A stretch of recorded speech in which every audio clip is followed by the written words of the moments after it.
Inflatable spare tires are becoming pretty common in European vehicles, so let's take a look at one here in an Audi Q5. The spare tire is right here, and inside of it we have the subwoofer for the audio system that helps save space, so we can pull the subwoofer out. I unplugged it right there. We'll just lift that out of the vehicle. With the spare out of the car, you can see a little bit better what's going to happen and why they do this. This is actually an 18-inch rim. They have to use an 18-inch rim, of course, in order to clear things like the brake components that we find in modern luxury vehicles. But you notice we have a very different tire tread pattern. Let's see if we can get this a little bit closer to the camera so you can see. This is quite different than your average tire or even your average spare tire.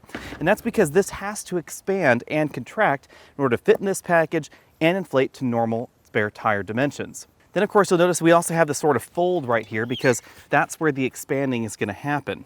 So without further ado, let's plug in the air compressor and get inflating.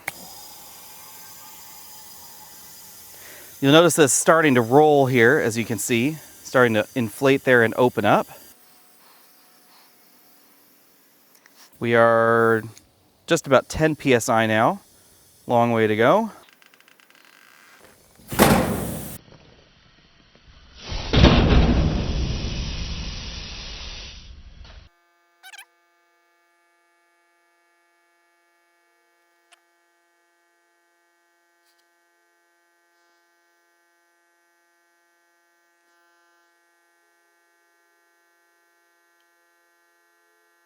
And there you have it. The spare tire is now inflated, and you can see it is very eccentrically shaped versus a standard spare tire. And this tire tread is quite different as well. There's really not a whole lot of traction going on here, especially in wet weather. I actually had to put one of these on a Volkswagen Touareg once, and the traction stability control system was very, very unhappy in wet weather. I flipped it over so you can see what the other side looks like. Again, quite eccentric there. This is obviously not as handy as a traditional spare tire or a full-size spare tire, but it is a lot better than not having a spare at all, and that's why we're seeing this in an increasing number of European vehicles.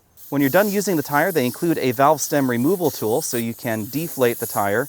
You can let the air out either slowly, or you can try and do it sort of more quickly if you just pull out the valve stem.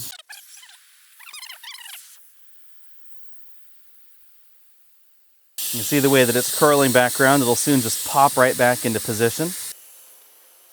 Now it's lowering itself back down there. This other side, there we go, popped right back into place. And then we're almost deflated. And now we're back to the size where we can put it right back in the Q5's trunk. Don't forget, of course, to pop the valve stem right back in there so that way you can inflate it the next time you need to use it. And then this also serves as a little cap so we can screw it right back there on top. And there we have it. That's what an inflatable spare tire looks like. You'll find one under the cargo area of the Audi Q5 and SQ5 and an increasing number of European vehicles. Now keep in mind that, as I said, they're not going to drive quite like a traditional spare tire or a traditional full-size tire because of that tread pattern.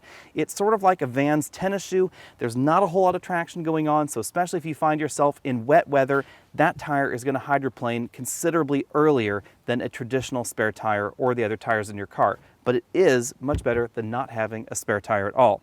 Be sure and check out our complete review on the Q5 and the SQ5 coming up very soon.